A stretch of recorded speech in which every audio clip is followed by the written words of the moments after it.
Здравейте! Благодаря ви за това, че сте тук. В това видео ще видим как технологиите и цифровите инструменти могат да ви помогнат, за да усвоите така наречената техника горско къпане. Технологиите могат да ни помогнат да разширим обхвата си, да търсим важна информация, да споделяме идеите и вижданията си, както и да обогатим цялостното преживяване за всички нас.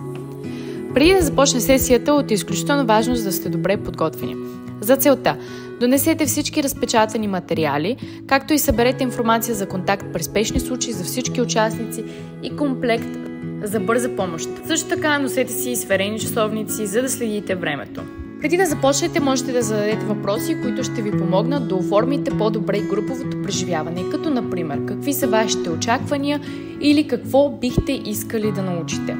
След като дейността ви приключи, е важно да я оцените. Колко ви хареса днешното занятие? Коя беше любимата ви част?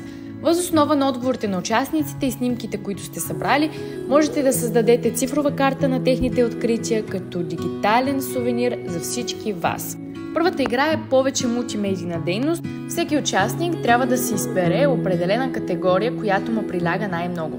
Цвят, емоции, растения, скали, боболечки, птици или каквото като цяло му хареса. Сега помолете участниците да направят увеличени и намалени снимки на нещата от тяхната категория. Последната стъпка е да създадете дигитален информационен колаж. Помолете участниците да подготвят дигитален плакат, съдържащ увеличените от тях снимки с заглавията им, както и да приложат интересна информация за самите тях.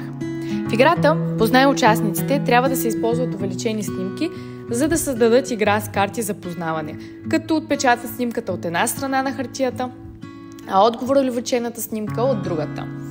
Можете също така да помолите участниците да подготвят цифров постер, съдържащ любимата им снимка от сесията, като обяснят защо именно са избрали тази снимка. Забавна, комбинирана игра, която можете да играете, се нарича Sound On. Нужно е всеки участник или група да си избере определена категория – цвят, емоция, растителни звуци, ритъм, боболечки, птици или каквото друго пожелаете. Помолете ги да запишат кратки звукове клипове от гората, съответстващи на тяхната категория. След това ги накарайте да запишат кратки видеоклипове. След това участниците ще трябва да редактират заедно звуковете клипове и избраните от тях звуци. Могат ли другите участници да познаят каква е била именно тяхната категория? В дейността "Най-отдалечения ъгъл" помолете участниците да затворят очи и да си представят най-отдалечената част на гората.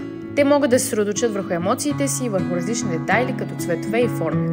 След това те ще трябва да пресъздадат това преживяване под формата на цифров плакат, като използват всякакви цифрови елементи, за да създадат своето дигитално изкуство. Благодарим ви за вниманието. Всички ресурси на проекта Forest Youth по програмата Erasmus+ можете да намерите безплатно на нашия уебсайт. Надяваме се този модул да ви е харесал.